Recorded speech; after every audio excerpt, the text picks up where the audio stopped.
नमस्कार मित्रांनो, हा आपला आल्याचा प्लॉट आहे. आपण बघू शकता कशाप्रमाणे पाला बसला आहे. जवळपास एक 60 ते 70% पाला बसलेला आहे. 1 एकरचा प्लॉट आहे पूर्ण.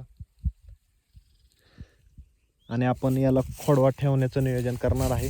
तर आता प्रथम आपण बांड्या पडलेल्या आहेत, तर आपण याचा पाला असा वर करून पूर्ण बेडवर टाकून त्याला पूर्ण पाला बसला की आपण त्याला पहिल्यांदा भर लावून घेणार आहे. भर लावल्यामुळे काय होणार आहे, उन्हाळ्यात जो आलेला जो प्रॉब्लेम येतो उन्हामुळे आलं जे डॅमेज होतं, तर त्याला प्रॉब्लेम येत नाही. त्यासाठी भर लावणं अत्यंत गरजेचं आहे. आणि दुसरी गोष्ट म्हणजे हे जे पाला आहे हा आपण कुजून त्याला चांगलं एक प्रकारचं खत तयार होतं, जे जीवाणूंसाठी चांगलं असतं, जीवाणू वाढण्यासाठी.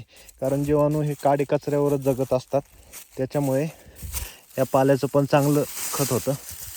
आणि हे जे तण दिसतंय, आपण पाला बसल्यानंतर एक राऊंडअपचा स्प्रे घेणार आहे, त्याच्यामुळे पूर्ण तण निघून जाईल. आणि आपलं नियोजन आहे खोडवा ठेवण्याचं. बघू शकता अजून पण पाला कुठे कुठे उभा आहे. आणि सातारा साईडला आजचे जर रेट म्हणले तर 21,000 रुपये गाडीप्रमाणे चालू आहेत. टॉप क्वालिटी 20,000 रुपये, 18,000 रुपये गाडी ते 20,000 रुपये गाडी. सातारा साईडला हिशोब हा गाडीवर असतो, म्हणजे एक 38 रुपये ते 40 रुपये किलो याप्रमाणे रेट चालू आहेत. आपले टोटल आल्याचे क्षेत्र जवळपास 1-2.5 एकर आहे. तर आपण हा 1 एकरचा प्लॉट खोडवायचं नियोजन करणार आहे.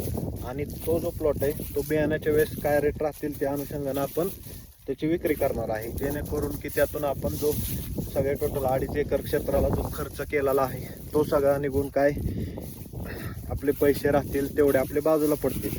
आणि हा प्लॉट पूर्णपणे होल्ड करून त्याचं अजून उत्पन्न, खोडव्याला उत्पन्नही वाढेल. आणि रेट जर समजा राहिले तर त्याचाही आपल्याला फायदा होईल. त्या अनुषंगाने आपण 1 एकरचा प्लॉट खोडव्यासाठी ठेवणार आहे. आणि व्हिडिओ आवडल्यास नक्की लाईक करा, सबस्क्राईब करा. थँक्यू.